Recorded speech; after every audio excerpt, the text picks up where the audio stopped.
All right, before we start, we're gonna do a little something real quick first. All right, I'm gonna count to three, and on three, okay? Wait, do not jump the gun, okay? You will all yell, best pony.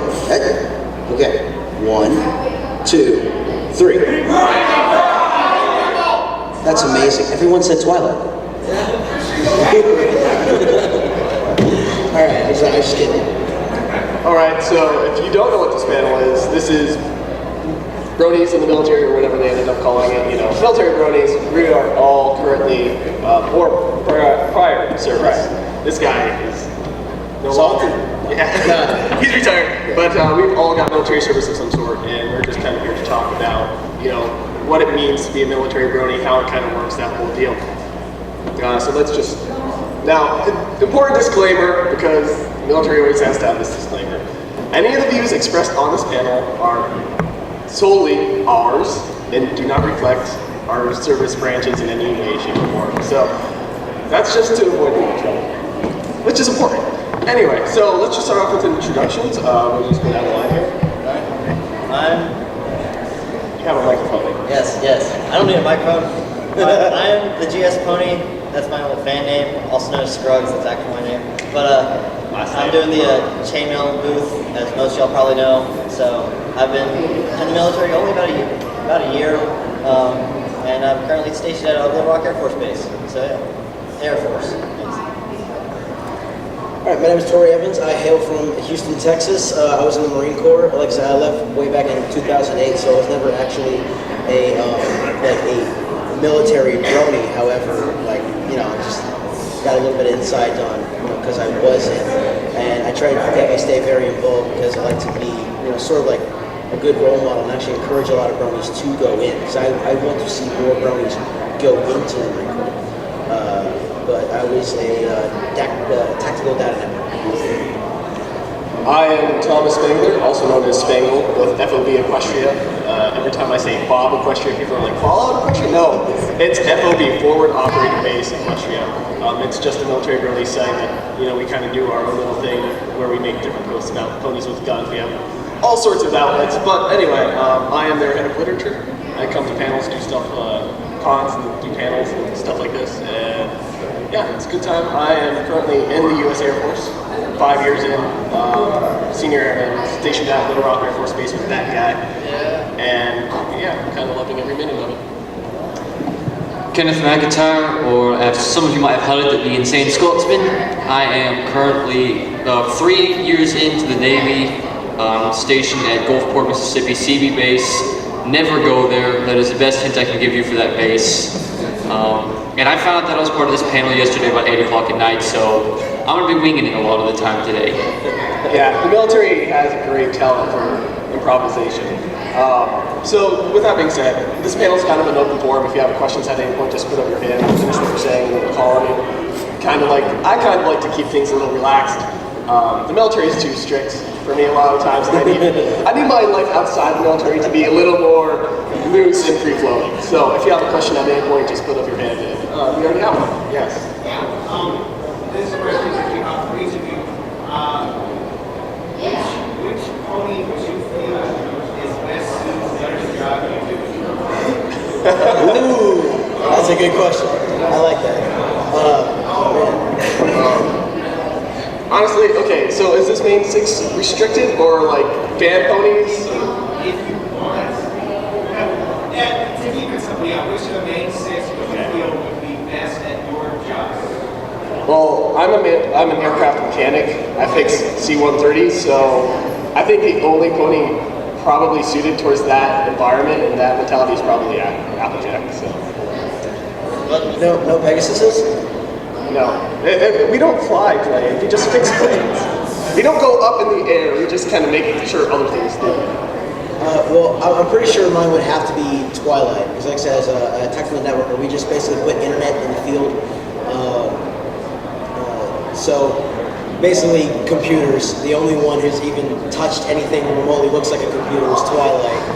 Plus, she has the technical and organizational ability to handle all of that. I think actually she could probably handle E+. E-Pillars is this evil devil of a little I know device. way too much. I want you to try to imagine, just imagine with me for one moment. Try running an internet connection over ham radio. Yeah, if anyone can do it, it's the one who turned into an alligator. Okay, so I have a job very similar to him in the Navy. However, because we're in the Navy, it has to look pretty. So, and I'm not being biased here. I'm not being biased. It would have to be either Twilight or Rarity, or a combination of both. Twilight gets it up, and then Rarity goes running around, puts bow ties and everything. I wish I was joking. We will set up an entire network in the middle of a field. Our chief will come walking out and say, make everything look pretty. Beautification. Yeah, beautification. That's why we chose the F-22 over the YF-23, because it looked prettier.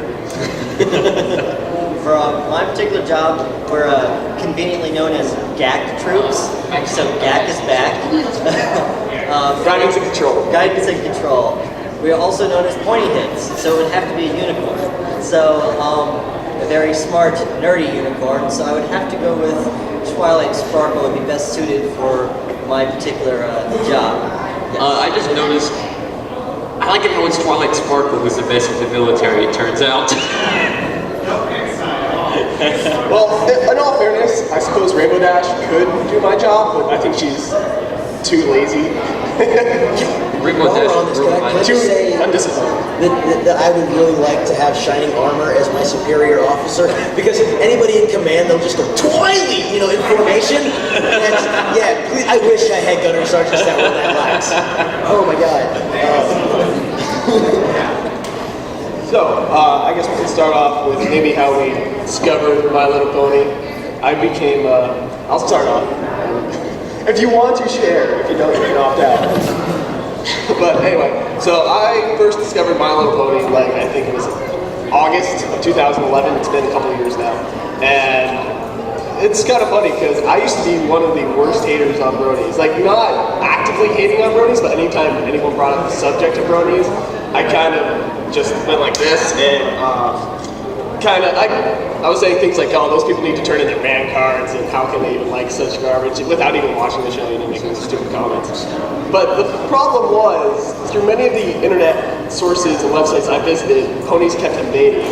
And I finally caved in to my curious nature and said, okay, I've got to at least watch one episode, and then I didn't sleep that day.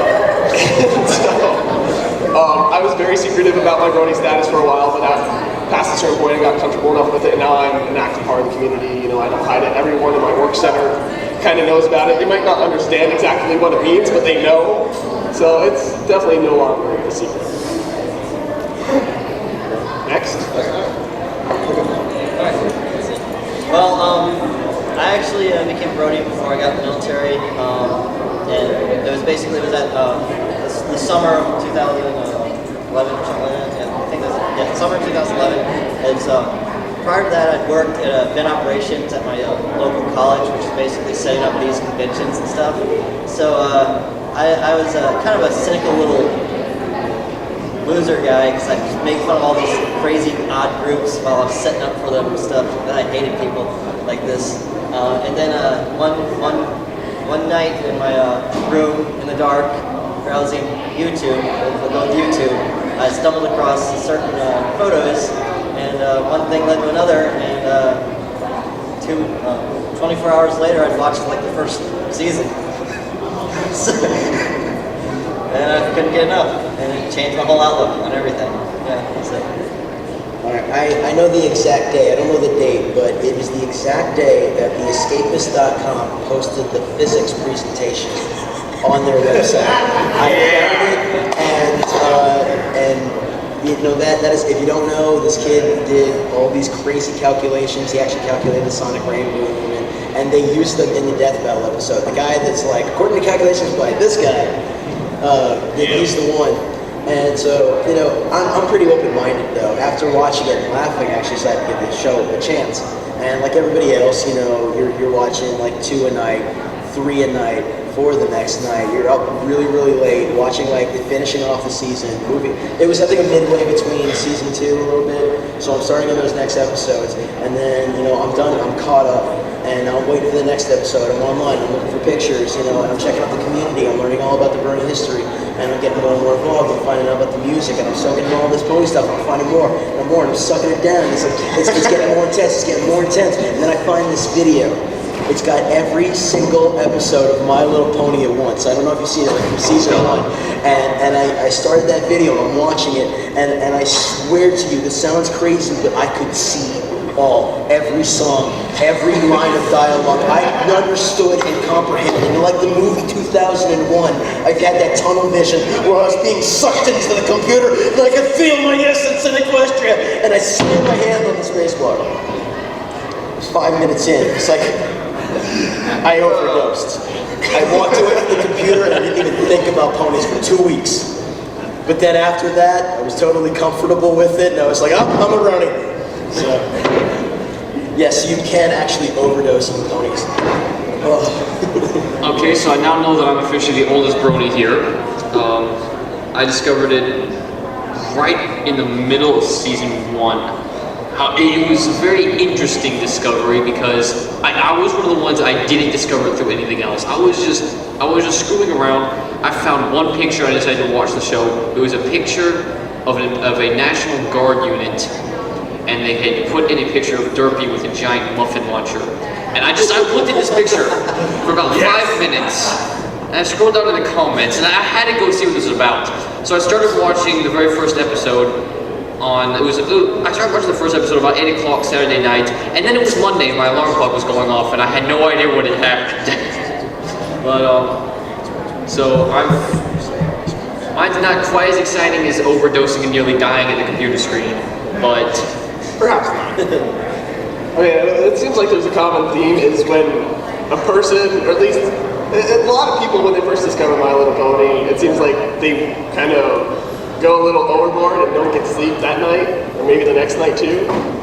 Just going crazy with ponies. It seems to be odd, but I think it's just people don't expect it, and so they aren't prepared for it. Do we? Okay, yeah. Real quick, I want to say, like, though, going back to the military aspect and get back on train, Yes. it's again, we're just ordinary guys, but there is a little bit more of that sort of mentality of like a thing you have to maintain. So, but that's carefully balanced out with an attitude of we don't care, what people think of us. So it's like once we actually pass that marker, we're so much more intense about it because luckily, like, we're very, very fortunate in that we have like sort of a bumper. You can't take away our man card. Sorry, it doesn't matter what you say. It's like you're trying to take away my man card. When was the last time you jumped out of a perfectly good airplane?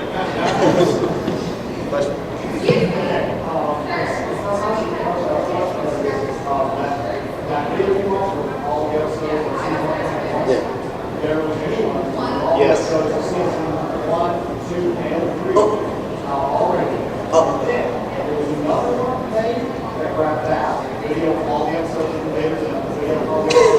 I have not seen this. No, I've seen the other ones, but it wasn't like I tried. Like I said, I could see all. Like I couldn't do it. I could not tap into like the Matrix. It's like the Speed Force with the what's his name, like the Flash. I could not again reach the Pony Force. So it's I don't know if I'll ever attain that again. But it was a bright light. You almost made it to a question. Do we have any other questions? Sure. Go ahead.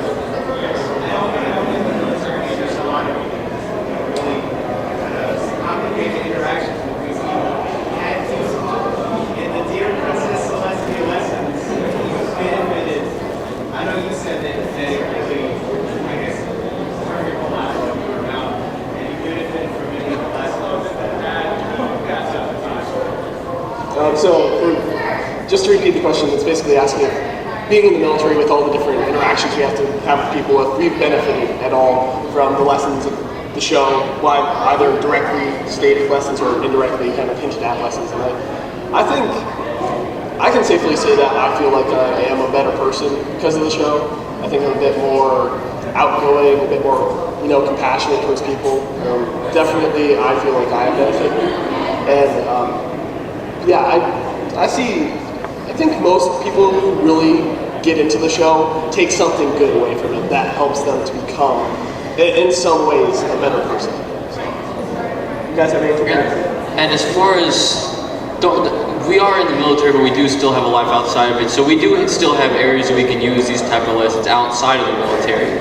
Like I grew up, the way I grew up is I was pretty much brought up on lessons kind of like this already. The actual show connected, I was able to understand the lessons the show was teaching. That's why I got into it so much. But there were some of the times, like during the harder times that I've been in the military, and during the hard times I've been out of the military, there have been lessons in the show that have helped me. So yeah, it is a very good show no matter what you do for a living. And honestly, like these aren't really lessons that we don't all each know. I mean, we all already know a lot of this stuff, except for maybe a few things. Really, they're more like just reminders. You constantly need reminders. Me personally, I'm actually a very religious person, so I keep that really close. But I don't really bring it up a lot because let's just say like I just don't. Not that it's anything bad, but I do get a lot of flack sometimes. So it's actually really nice to have something that's just general. It's basic. It doesn't have anything attached to it or whatnot. They're just human lessons. And like I actually get into this in like the philosophy panels that I do. But I actually think that the elements of harmony are a really like an almost perfect breakdown of a basic human thing that we have to have.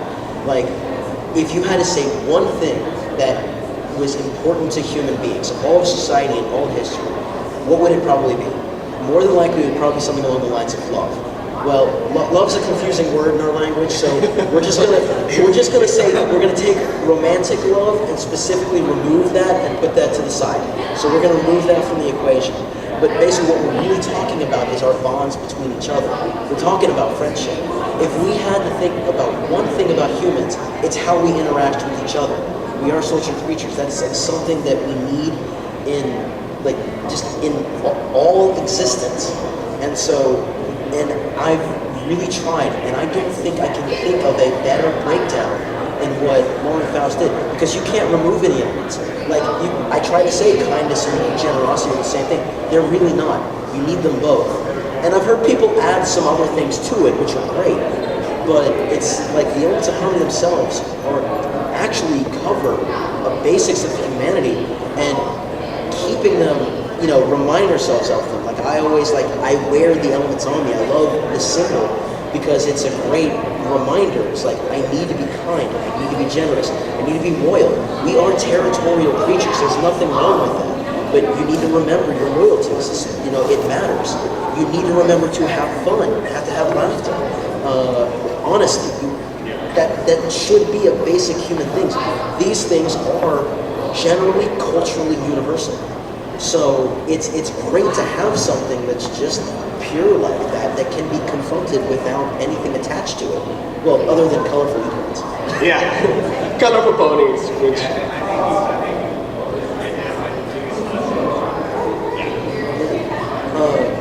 But personally though, favorite lesson, the one about instincts. That's actually not something that isn't like a basic one, but that it is something that I do like to tell people. I'm very big on my personal instincts, so my favorite one was from Cantor Law Wedding, where the lesson really was, trusting your instincts is a good lesson too.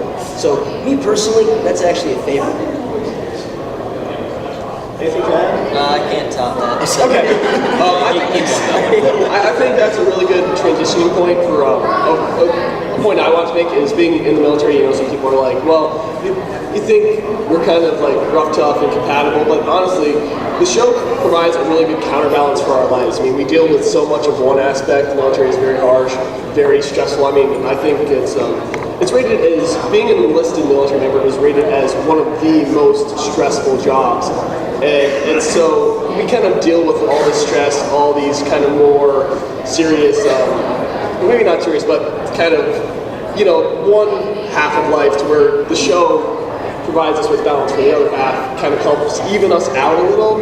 It's definitely, I know this week, I'm not going to complain to you guys, but like this past week, just without even saying anything, going into specific details, I really was in somewhat of a dark place because of the things going on in my work center. I was kind of like at my wit's end, and coming back to my apartment and kind of just going into some pony stuff helped kind of bring me back a little from the brink.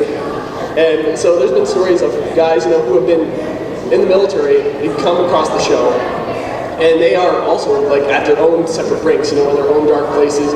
Some of them in very deep depressions, and the show kind of gives them hope again, connects them with this community, connects them with support. So not only just the show, but this community really does help provide military members with a very important balance that they need. You can get that from any place, well, I shouldn't say any place, but there are various sources where you can get that. This show is one outlet, and it helps a lot of people. I have a friend in Houston, I'm not going to say who, but he actually says that, like, yes, My Little Pony, like, saved his life and pulled him from a dark place. I actually can't say the same, because actually air hockey saved me from a dark place, but that's a completely different convention. So, They have an air hockey convention? actually, okay, well, in Houston, we have a professional air hocky circuit. Oh, Yes, really? it is a thing. I can see that. Airhockey.com, it's not big, obviously. But no, it's no. There are people like it really does, because you don't really know. Like in the military, like your mindset, I guess mental health is regulated as much as food and bedding. Yeah. Like you need to give your troops food, housing, you know, materials, their jobs, and make sure they're not going to flip out. Yeah, it's unfortunate that because the military is the way it is, that our suicide rates are already what it is. It's unfortunate. Yeah, It's way too bad. And like I said, if this show can bring one more person away from that brink, that's a victory. And the biggest thing for me going off of that is that in the military they tried to build camaraderie, because you're going to be working with these people for a long time. You're going to be close to them. You're going to have to count on them. And that's personally what made me so connected to the show, is that this is a very, very close community. Every single person I've talked to from the community, I can think of maybe 3 total people from the community. You just met last night. And I'm already up here. I met him last night already. I mean, it didn't take any time at all, because we are not afraid to go out and introduce ourselves to total strangers. So the camaraderie that this community encourages is it's almost like it's more effective than the military does it sometimes, but at the same time, because the military is doing that, it's an easy way for us to connect, in my opinion. Oh yeah. I don't want to talk too much, but I actually have like something that we really like on that. And I've noticed a pattern with Bronies actually very similar to the military. Because if you notice, we are obsessed. A lot of similar values, a lot of crossing. First thing we said was, how we got on the show. All Bronies are obsessed with how they got on the show, how we find the fandom. That's a thing, right?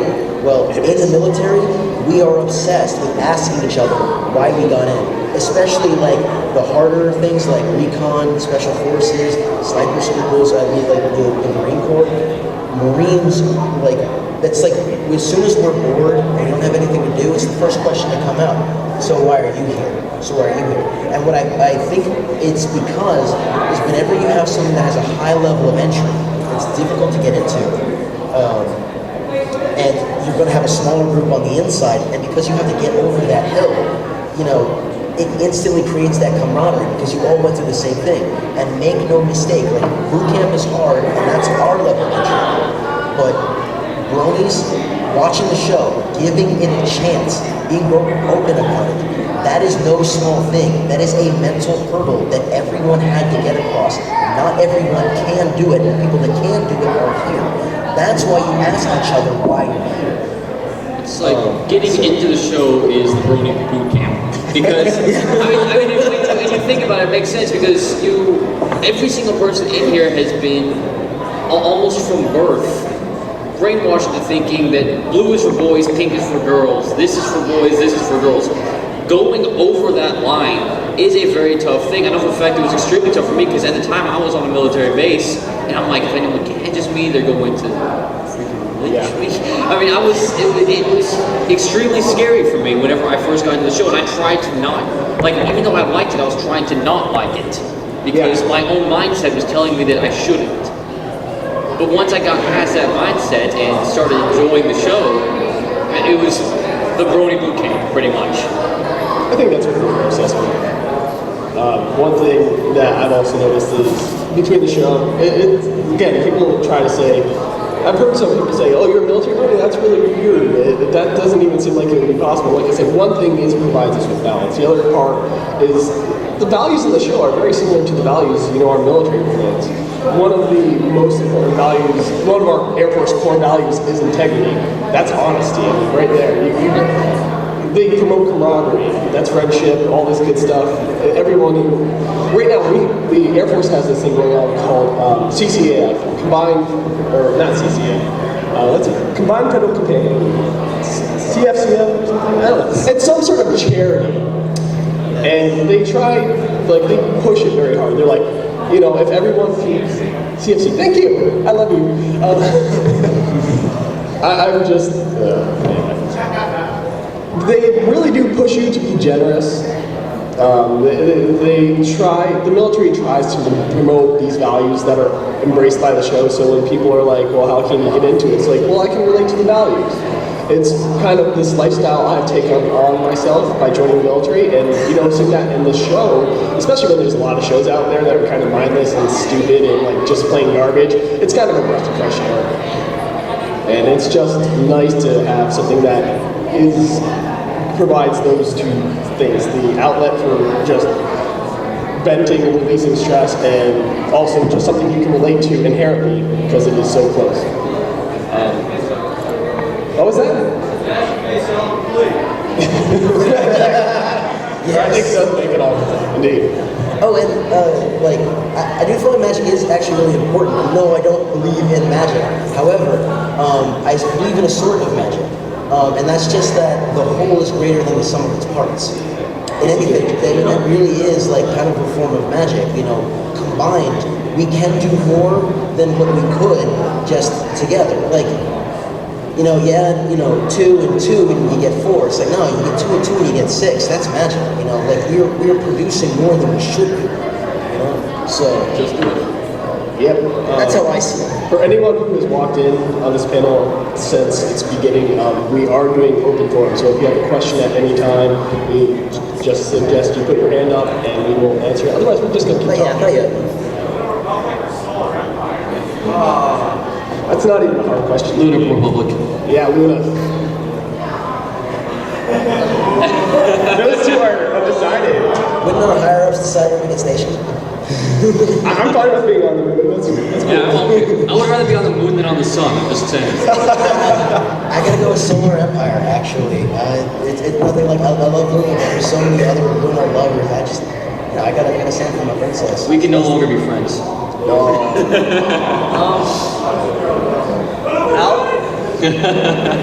I'll go with the Solar Empire during the day, Lunar Empire at night. There. Yeah. Actually, it's funny. In the new apartment I just moved in, the area is North Little Rock, and so on my address, instead of writing out North Little Rock, I write out NLR. Very intentionally. Oh, so you are NLR. Quite literally, I am in LA. So I love it. I kind of had one of those internal fanboy moments when I realized that.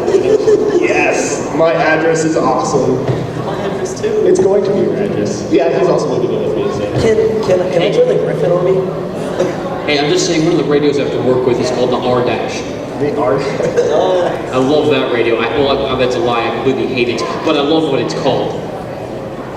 All right. Yeah, wait, so you can go over that again? You love what it's called, but what now? You know how he said that trying to imagine connecting to the internet through a ham radio? Yes. In this case, try to imagine connecting to the internet through a half-baked potato. Oh my God. Okay then. The military invented the internet when we have when we're running it on stuff from. You still have stuff from the Vietnam War that we use on a daily basis. I'm just like, are you kidding me? Yeah, Cold War era is still. The Air Force has an aging fleet. Pretty much most of the planes I worked on were built in the 70s. I mean, it's horrible. But getting back on the topic of Bronies in the military. So a question I commonly get asked by Bronies in the military are or maybe a Brony who's thinking about joining the military, or a Brony who has join the military is, how secretive should I be about this? And I would say, well, it kind of depends. You gotta play the field, kind of see, kind of make your own best judgment, but honestly, I always feel like you gotta be true to yourself. As comfortable as you are being that around other people, I do believe in a certain level of discretion. I'm not very I wouldn't say, I'm not very show-offy brony at work. Like, people know. My work center knows. They know I'm into My Little Pony. But I don't constantly bring it up. I don't constantly talk about it. I'm not that annoying brony guy at work who can't shut up about it. And so that's my level of discretion. I don't hide the fact, but I also own up to it. And so, and not everyone has that same thick skin where they can take the teasing, the punishment, the abuse that is going to come, because if you're in the military, they are going to make fun of you for it. They have to find an excuse to make fun of you for it. They will make fun of you for anything, and just say, I like My Little Pony paints a really easy target on your back. So it's, like I said, be aware that it will get you teased, but you're going to get teased anyway, so you might as well be teased for something you enjoy and you're proud of, and own up to it. I wasn't, like I said, I wasn't in Brony while I was in. However, like, data marines are, like, you know, networkers, we're a little eccentric anyway. A small little story, a guy walks into my room because the door was unlocked, and he walks in and he sees me standing in front of the mirror, putting on the final glove to a full custom suit of superhero tights. And I just, and I'm in the pose, like putting on the glove, and I just look at him. And he walks out. So no, I don't think the My Little Pony would have, like, I don't think anything would have really stopped me, because I had weird stuff going on anyway. So there's way too many skulls and flames everywhere. Everyone's truck either has skulls on it or flames. Oh, there's one guy who had flaming skulls. Yeah, and then I walk home into my room, and then I open up my locker, and I see flowers and hearts. Okay, something's wrong with me.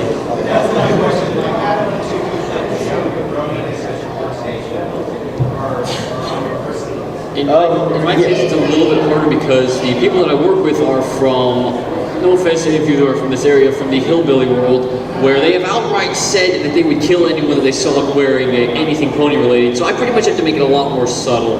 Now, if someone was to come up to me and ask me if I watched the show, I would say that I did. But if they don't, I'm kind of reenacting Don't Ask, Don't Tell. If they don't ask me that I'm a member of the fandom, I'm not going to tell them that I'm a member of the fandom. I haven't actually. My entire unit is they're kind of aggressive, you know, people. So I haven't really told them at all. It's a complete secret. I don't even think they have any clue whatsoever. But it's like my family didn't even know for almost a year until they found me. They tracked my phone to a convention hall and looked at what was going on at the convention hall. Wow, that is so like. You're leading a double life. Yeah. Yeah, so... no wonder you joined both the Solar Empire and the Republic. Yeah. Did you guys hear about what was Recruit Fluttershy? No, I actually know all the details. I know the guy. That guy actually technically works under me at Pop Question. Oh, sweet, yeah. Anyway. He's in our Facebook, the Semper Philly. Yeah. But anyway, so going back to the question, not really a question, it's kind of a question of how we display our broniness at work. That's very tricky because we're in uniform. We aren't technically allowed to display anything that's not uniform. And so, but I have a Wonderworld's pin on the backpack I bring into work. And when I'm not, I've walked into work in civilian clothes when I'm not going into work, or I'm just going in to talk to someone really quick, or maybe log on to a computer to check my email. I walk in with pony shirts and stuff like that. So honestly, it's funny though. I walked into work one day with a pony shirt and wearing some urban camo pants, and more people were commenting about my urban camo pants than my pony shirt. I'm like, really? Come on, it's like, it's a pony shirt. It's right there, and you're gonna talk about my pants. But yeah, for anyone in the military who ever thinks, oh, I'm going to wear like a Rainbow Dash patch or something, no, don't do it. Yeah, there have Not actually allowed. been articles about that. It's not allowed. You will get in trouble for it. I personally now want to walk into work wearing these because I think that would be fantastic to see how people react. Well, we were talking about this last night. Remember about it doesn't really matter if you own it. No one will actually notice. You know, you could wear a Hello Kitty shirt, and as long as you know, if you own it and you know, you just act like it isn't a thing, then no one else will treat it like a thing either. So it goes back to just comfort in your own skin. Well, again, you don't work with my coworkers. It's true. They go to their way to notice it whenever you're doing anything weird. So, any questions? I saw a couple hands up. Your hand. Because of the duality thing you got going on over here, I know what you're talking about, but I don't really read it. He is aware of Homestuck, but he does not follow it. That was one of the groups I made fun of in my older days. Back when you were a jerk. I observe from the outside because it's kind of like watching Bronies to other normal people. So it's like, I don't understand anything. Someone said something about a fish and then everyone laughed and like, Okay, another question. Cool.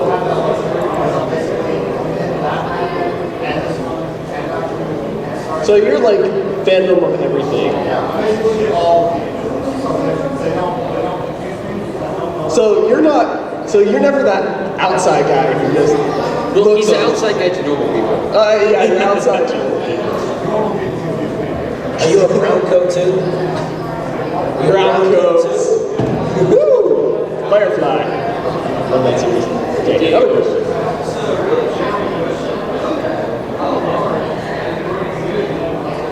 Surprisingly large. A lot of people don't realize, but it is a lot larger than most people think about this. The tricky thing is a lot of, like we said, when we first became Bronies, I mean, it's normal. It's kind of a normal thing for when someone first becomes a Brony, military or not, to keep it secretive for a while.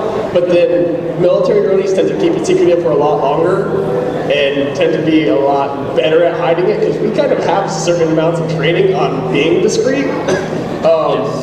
And whether that be public affairs training, where we don't say things we shouldn't say to the public, or OPSEC, operational security training, where we keep our intel secret from the enemy. It's just that's what it is. Like I've been a Brony for a little bit over 2 years now. In those 2 years, and I'm not counting these 3, I have met 2 other military Bronies. We tend to keep it a lot closer to the chest, and we don't tend to put ourselves out there as much. So it's our military Brony community. I can't remember what it was estimated at, but we were kind of surprised at the numbers. I think it's like a third. Yeah, something like a fourth. Maybe something like a third or a fourth in the community. But it's funny because it's like we've always come across military Bronies who like just discovered that there were other military Bronies because they were that unaware. So our numbers are probably a lot larger than we realize just because we are so secretive about it. But that's kind of what it's not my website, but the website I am staff on, FOB Equestria, is kind of trying to do. We're trying to kind of help unite the community. You know, you're trying to be a centralized hub. We promote Central Philly, we promote Military Bronies Facebook, kind of the other outlet sources out there. We are very good at working together. Among the military Brony groups and organizations, I have not noticed any competition, only cooperation. And it kind of makes sense because, like as I said earlier, the military promotes camaraderie. This community promotes the word that I can't say all of a sudden. And then you get both of those together. It's very hard for there to not be a very, very tight-knit community within 2 other communities. Yeah, it's like its own little sub-community. Community. It's not like we're trying to exclude ourselves from the rest of the Bronies, but it is kind of like another level. It's how big is the are you talking staff size, member size? Or, it's been a while since I visited the forums. I know we had about 1,000 registered members. It got to Somewhere from, because the last time I checked it was about 600 and going up about 50 to 60 a day. Okay. That was a week, and that was a couple months ago. okay, so it's like I said, it's our forums aren't even a good indicator. I don't visit forums that frequently. I'm bad about that. I don't check it out. And also, you got like just, you know, civilians that are on the website as Oh, well. forums. So I'd say probably military members, active, retired, guard, reserve, forward, on our forums. Probably a fair estimate. I'd say maybe 500 registered. When it comes to our staff, I think our staff count is at 13, and pretty much almost all of us are active, reserve, or I mean, I don't think we have any reserve actually. I think we have active and guard, and then some retired who are currently in college, so they're dealing with that stuff. Our staff's a bit occupied with our own personal life, so we update and keep the site going as much as we can, but that's why we are gradually bringing on more and more staff. We currently have 7 head staff members, myself being head of literature. We have a head of content. We have our commander, who was was pretty much the founding member of the site. Him and our IT guy, who's with the Norwegian military. They volunteer for IT. They formed the site back over a year ago at the BronyCon in 2012 with the Brony military meetup. They kind of got together and said, hey, there's a lot more of us than we thought. Yeah, he was there. And they kind of said, we need to make a kind of a hub for the military Bronies, and Bob Equestria was born. Yeah, and they didn't answer my email. Which I know. Which email? I sent. I put down my name in the little book where the guys were trying to like, you know, form the thing, and I sent you an email, and they were already formed up, and I never got a message, and I applied to the staff via email. And so I was not one of the original founding members of the site. I kind of came on board a couple months after the fact. Actually, the Military Bronies Facebook group I started following, and then I saw them make a post on their Facebook saying, check out this new Military Bronies website, Bob Equestria. I'm like, cool, I'd like to be a part of that. I sent them an application. They said, what do you want to do? I'm like, well, I'm reading a lot of fan fiction. Maybe I could be head of literature. And they're like, you got it. I'm like, cool. So wait, weren't you one of the guys? You were the guy that put the post out that said you didn't like my little dashing. No, that was Josh. Oh, that was Commander Firebrand. Okay, never mind. Could you hit him next time you see him? At that military meetup, somebody was talking about, you know, forming it up, and so I remember that. But at the time, there already was Military Bronies on Facebook, a really large Facebook page. Yes, there are several people. But me and my friends, we were talking about actually doing a private group. Nothing against everybody else for all their wonderful support, but we wanted something that was just military only. And we ended up forming it like Semper Philly. So it was me and this guy Matt, and we started. He's really the only one that does anything with it. But so sorry, you can't join. Only a military member, and that's kind of like the water cooler room.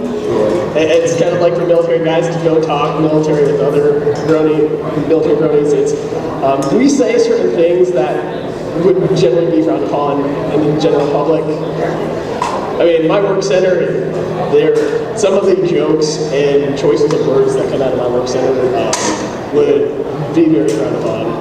And yeah. I shake my head at it a lot, honestly.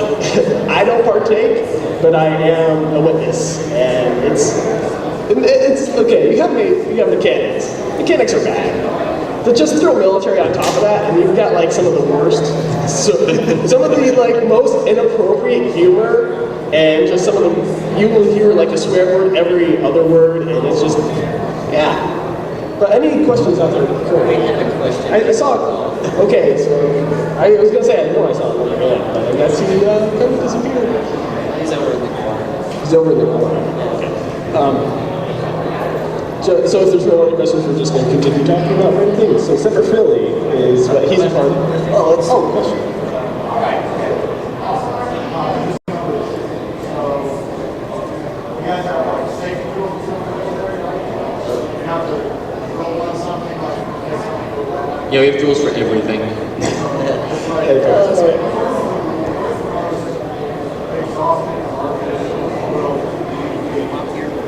Yeah, The question was, what was the hardest?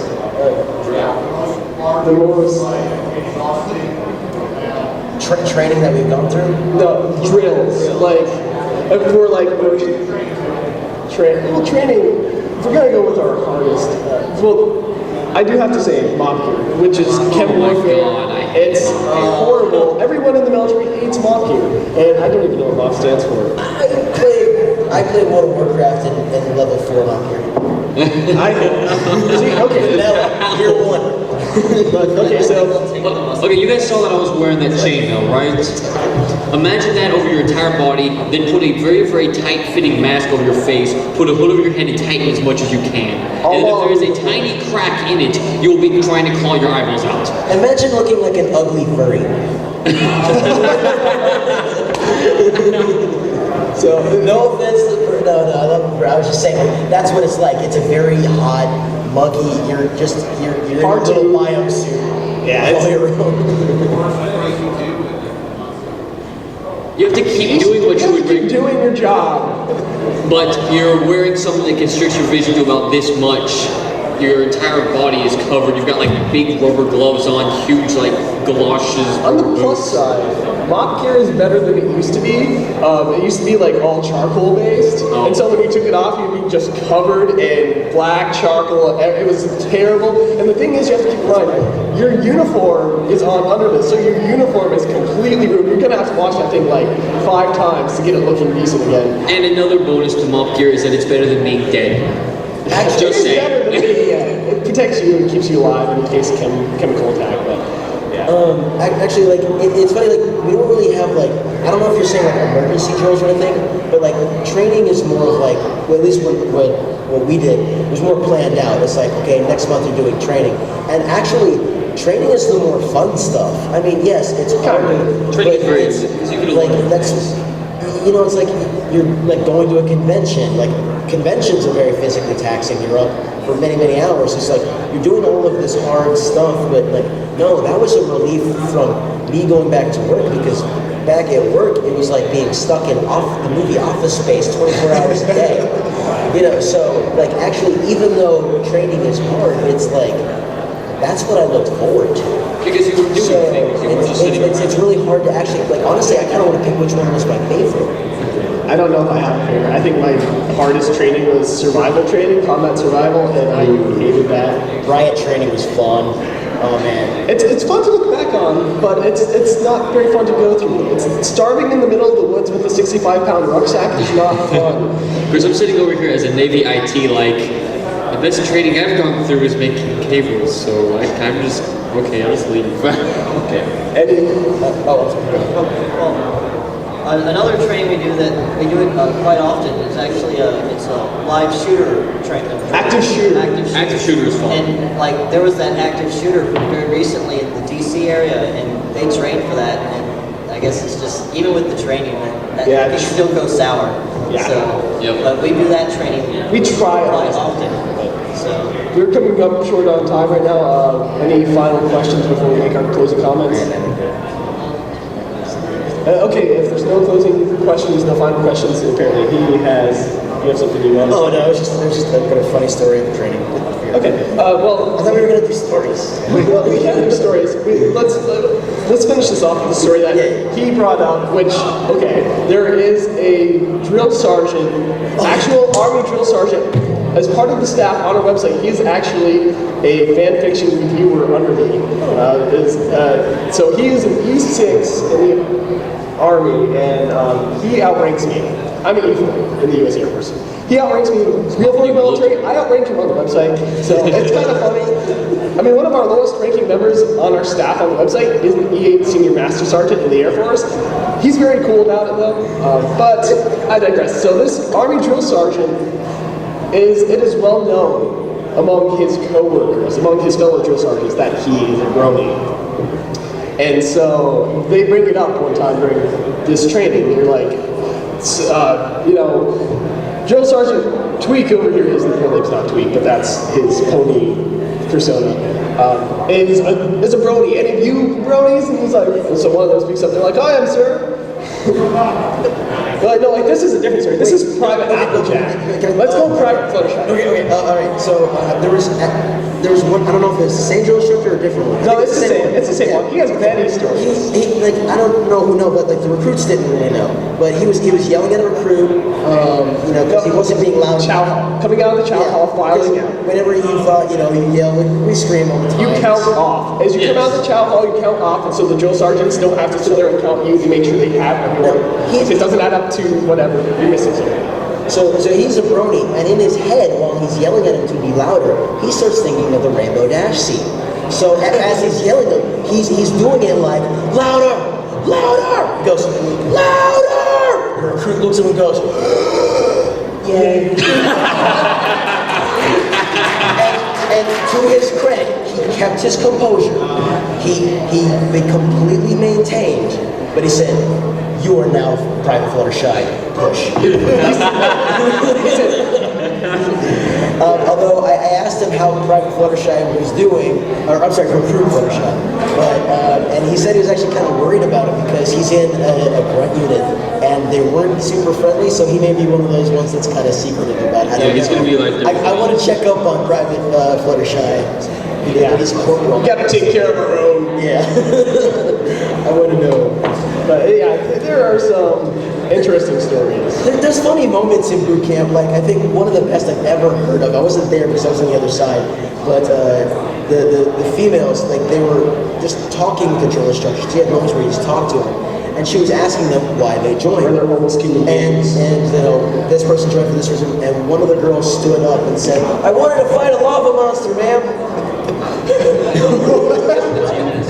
There's a, if you don't know, there's a commercial where a Marine fights a lava monster. All right, and so the next panel will be coming up for 30 minutes, so we can stay up here and completely keep going. Totally. Stories? We can keep going with stories, and if anyone has a question, oh, you all has a question. 2 questions. Right.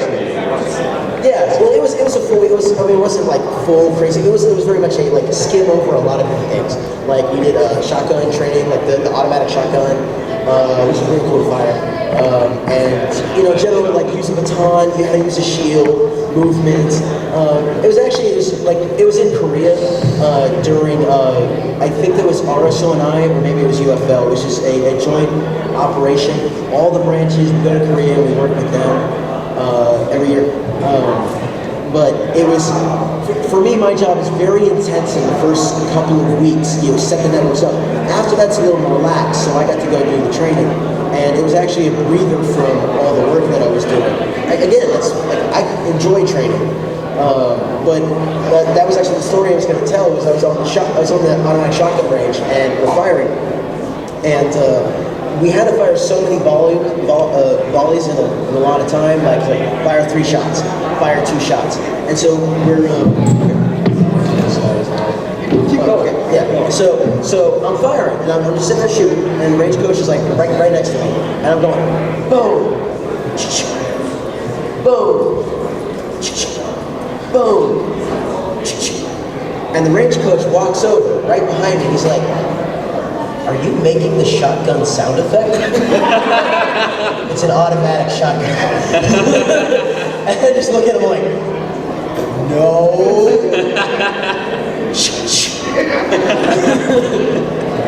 That's funny. I got teased a lot. Okay, I don't know what Marine and Air Force boot camps are like, so I have to actually ask you guys, what are your best boot camp stories? I'm leaving this spot open for him. I know why he's better. Actually, all the coolest boot camp stories were from other people's boot camps. Actually, I don't know, just typical stories. Just my favorite personal victories, because okay, you know, Full Metal Jacket, the one bad guy that kind of got called out. I may have been that guy. Okay, now I wasn't Addis. This was the problem. Like I didn't like steal things from the chow hall. Like I was actually really tried really well. I just kept messing up at all the wrong times. Plus there was another Evans, and he was really bad. So I kind of got roped in with him, and it's like once they know your name, it's just over. You're just done. But because I wasn't actually bad, there were a lot of moments like when we had inspections where I was so good I embarrassed everyone else. And my absolute favorite was I was in San Diego. We have the Reaper, which is during the Crucible, which is your final big test you run. If you know what the Crucible is, it's just like it's this big thing you do to like everything you've learned. And the pinnacle moment is the Reaper, this really steep hill where it's like it's for hiking really fast. It's incredibly steep. It's a nightmare. But hiking was always like I'm not a runner, but hiking is where I'm at. So I started in the back of the platoon, and I cinched down my pack, and I just focused, and I walked, and I just concentrated. And there was a group in the front that took off, completely separated, and they went to, like, they were at the top of the mountain. I actually caught up to them. And the one drill instructor, the one who, like, hated me, drill instructor Sergeant Wahab, that man, like, they teach you to be afraid of nothing except for them. and I'm still a little terrified of him. But, you know, and it just, I wasn't there to see it, but somebody told me that he was like, you know, after they're climbing and everybody's struggling and this and that, and he's like, all right, where's Evans? Where's Evans? And somebody else went. That was top of the hill. So it's like, that was the most glorious moment, was hearing that story. It was like, ha, gotcha. All right, so apparently there was an individual who made a very large donation to this convention, and the guy who wants me to give a shout out is not in this room today. So we'll just hold off on that for a second and continue talking about stuff. So I saw a question over there earlier. Was it answered? Yeah, I don't know the answer.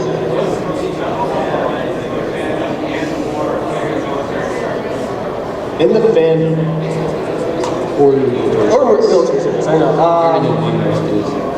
You go ahead while I think. Okay, this is actually a boot camp story. This was probably this just stuck out to me because one of our instructors was brand new to instructing, so he was trying to pretty much show us all exactly how good he was, and he was absolutely atrocious.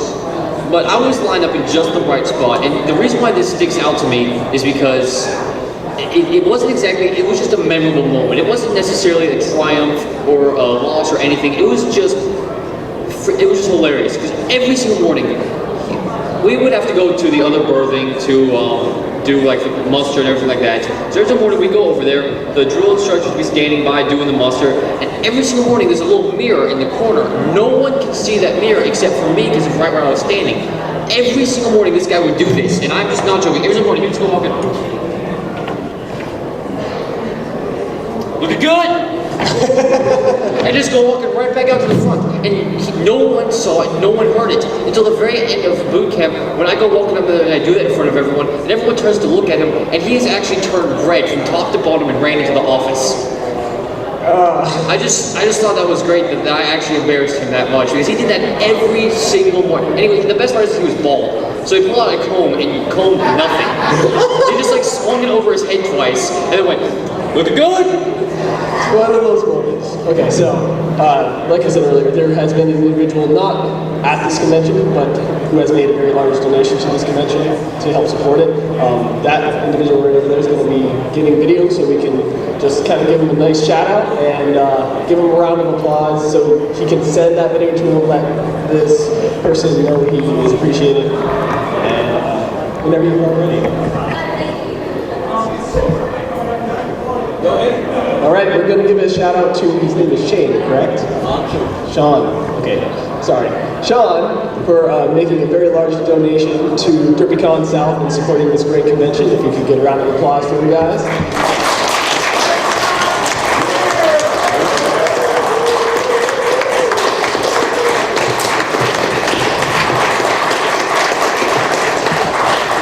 Thank you very much for that. It's been an awesome con so far. John, you're the military Bronies. Hi.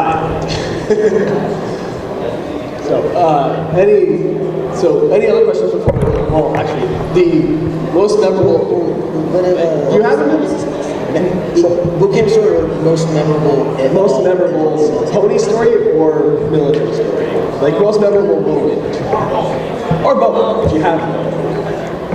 I don't have a lot of crazy basic training stories. I was, for the most part, asleep during most of basic training. I had this really neat ability to keep my eyes open. So That is awesome. That was very useful. I wish I could try. tape. They give you tape? Let's see. One day when I got my military ID for the first time at basic training, it came back with the rank of lieutenant. So it was quite amusing to show it off and be like, yeah, I can order you around, drill instructor, and it's like, no. Yeah. But I couldn't convince anyone to call the rooms to attention when I came in though. So but it was still funny to see the wrong rank on the card. Okay, so I have to say my most memorable My Little Pony Brony experience. It's really not any one particular thing. I would have to say it was Candlelight Gardens last year about this time frame. That entire con, very memorable, if for no other reason, of getting interviews with Tara Strong. She did this whole unicorn wave thing. That was awesome. I got an interview with Michelle Kramer where we started our interview upside down on the couch. Like anytime I am fortunate enough to either be doing an interview with one of the show VAs or creators, or even just watching one of our staff members do it, because our drill instructor, Tweak, he managed to get an interview with Andrew Francis at Las Pegasus Unicon, and that was a great interview. So those are always memorable. I think those are some of the best My Little Pony Brony memories I have. Military side, there's a few. I think there was a boot camp moment where this is like very beginning. So they're tucking us in for the night. Our beds are neatly made, and they make us do what are known as mole push-ups. They're like, you're going to sleep in your beds tonight, and to make sure you sleep in your beds tonight, you have to crawl under your covers and do push-ups while under your covers. And they call them mole push-ups. And so they said, get under your covers, push, and they said count off, and counted to 10. They said, all right, good night, and I heard the door slam. And I said something akin to, wow, what a jackwagon. Not that particular phrase, but you get the gist. And he said, what was that, Spangler? And I'm just like, he played me. He acted like he left the room. He even shut off the lights. And he was still in there. And I did not hear the end of that for like the next week or two. It was horrible. But it's one of those things that you remember and you kind of laugh at it. It's definitely, military gives you plenty of memorable moments. So, any other questions? I mean, we are up here to entertain you guys. Hi. Okay.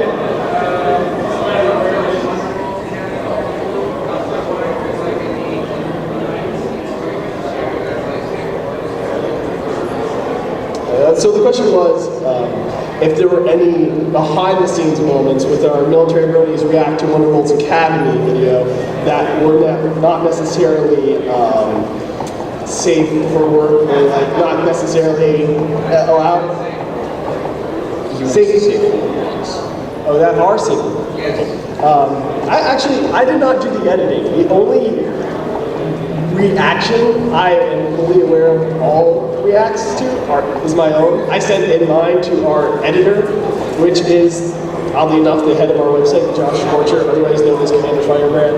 And he has his own separate YouTube series. He has a lot of video editing experience, which is why he does that for us. I have not been told any behind-the-scenes moments that got edited out. I can't honestly recall any of my behind moments. The video's out there somewhere, but I will say this much, we are, to the best of my knowledge, the next military bronies react video that will come out, hopefully in a reasonable amount of time. We're all busy, so it kind of always gets pushed back and pushed back and pushed back.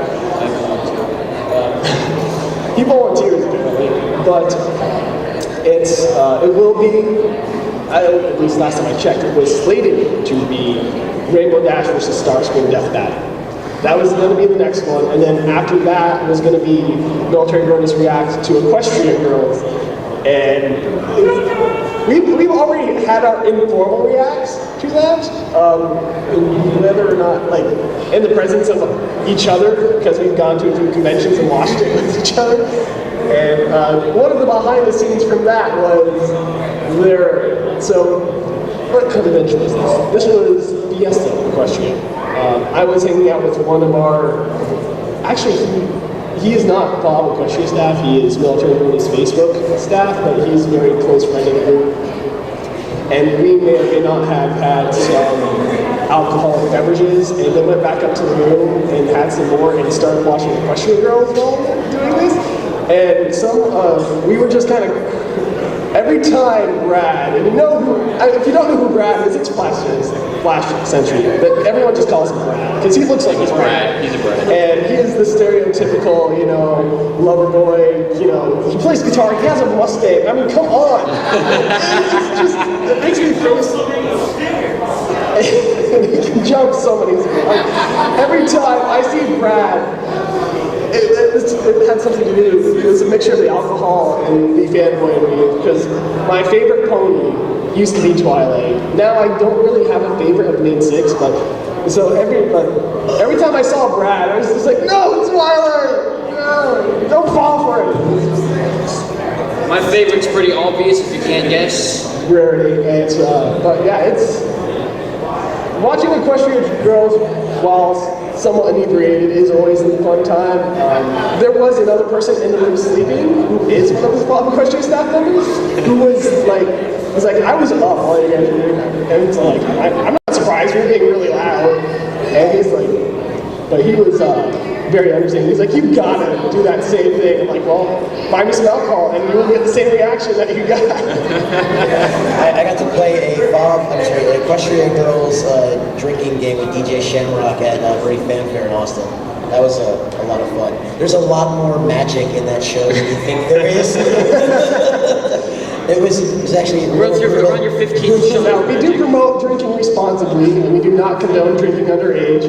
So let's say this much: I rarely wake up with a hangover. I know how to control my alcohol. It is very important to me that people drink responsibly and never drive when drunk.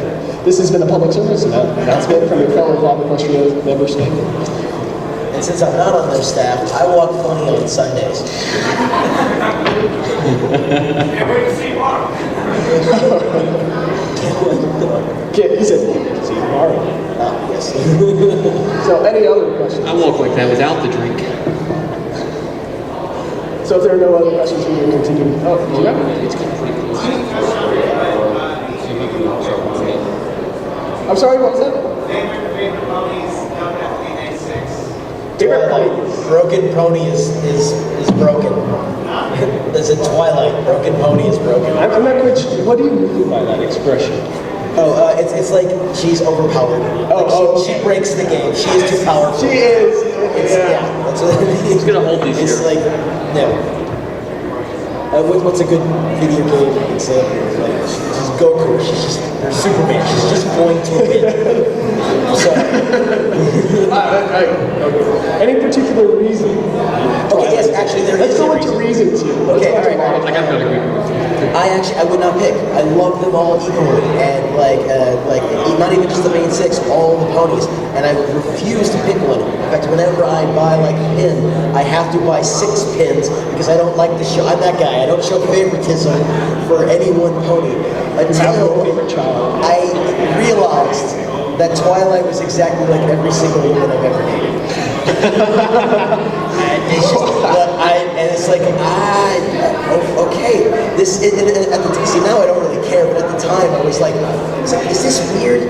She's my type. I don't want to say that out loud, but yeah.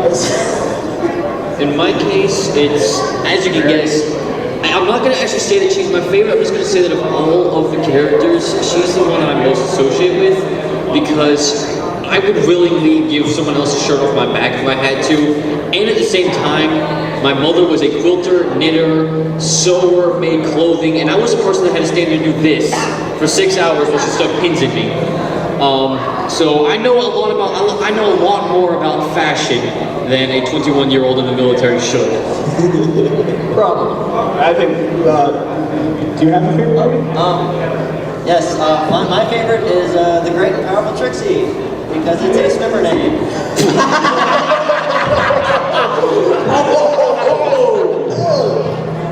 Wow.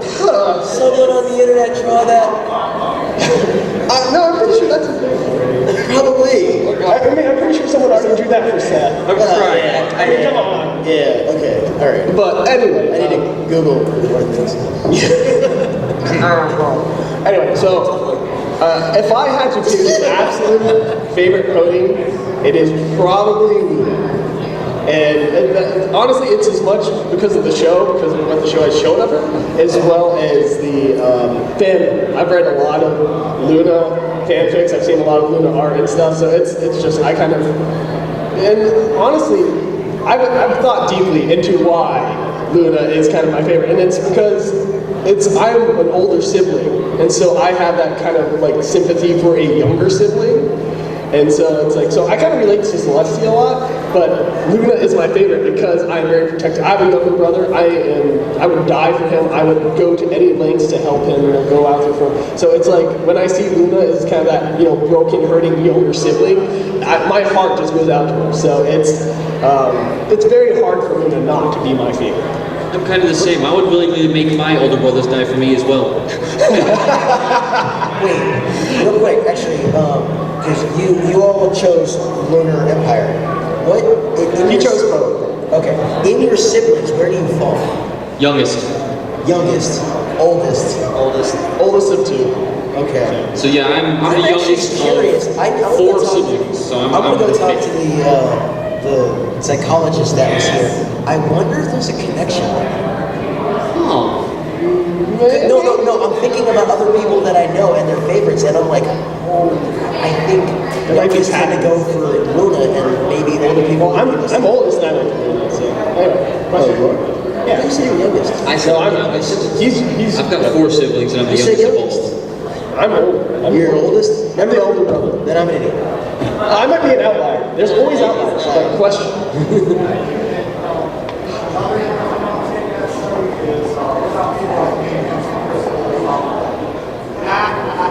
What was the Who chose the what? Oh, he chose the Crystal Empire. I heard Crystal Empire? Oh no, I heard Crystal Olive Garden, and I got. I know, I kind of heard Crystal Olive Garden as well, and I was trying to figure that one out. The crystals in the center of the restaurant, the waitresses are like glowing, like that. That could That could work. That would be an awesome restaurant. I would eat that. I'm sorry.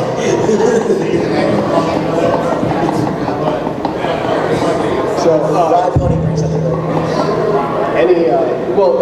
let's get. I'm going to try to steer this back in the final 10 minutes we have to military pony things, maybe, of the sort, and I could go back into that Private Applejack story. So I already let it off, saying, the drill sergeants called out the one drill sergeant who was a Brony, said, Drill Sergeant so-and-so over here is a Brony, any of you Bronies? And then one of the brave young recruits, bless his heart, had the courage to say, I am, sir. And so Drill Sergeant Brony goes up to him and he's like, so recruit, who's your favorite pony? And I can't remember who the recruit's favorite pony is. I can't. Do you guys recall? Have you heard the story? No. Okay. I'm enthralled. But he was incorrect in his response according to the drill sergeant. So I was waiting for it. And he said, that is not how you say Applejack. He's like, you're going to go over there and do push-ups until saying who best pony is. On down you will say Apple, on up you will say Jack, until you understand who is the best pony. And so for like the next 15 minutes, the halls echoed, Apple, Jack, Apple, Jack. Oh my God, I love it. I love everything about it. So there are very interesting stories. Say what? He said we are the best. Oh, okay. I'm going to be overseas next year, so I'm not going to be here for the next one, sadly. Something I'd like to bring up, not exactly a question, but it's I'm kind of torn, but I'll just bring it up. The guard ponies.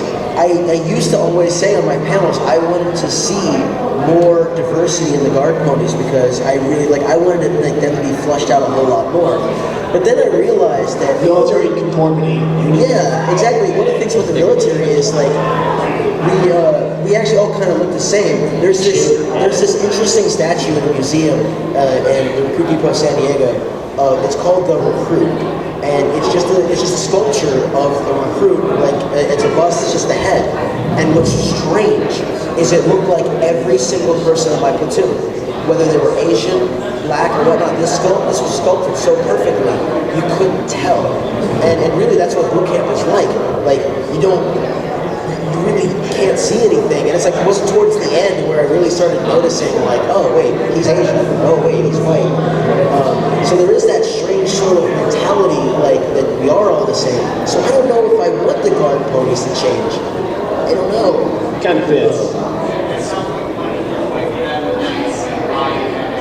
Well, it's just character models. I mean, for them, it's easy. I mean, there's no thought put into it.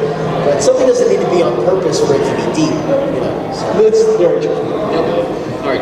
But anyway, so we were about to wrap this up. If you were here earlier, we did that shout out. There were some technical difficulties, so we're going to have to re-record that. Yes. But so just quick explanation, we're going to be giving a shout out to an individual who has donated a large portion to this convention.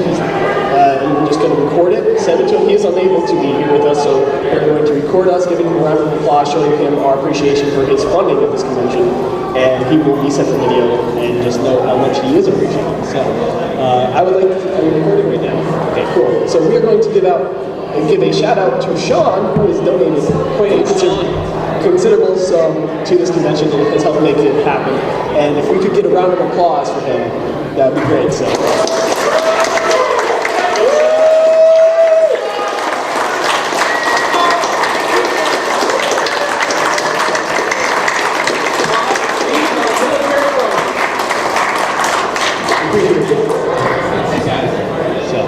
We are just about to wrap this up.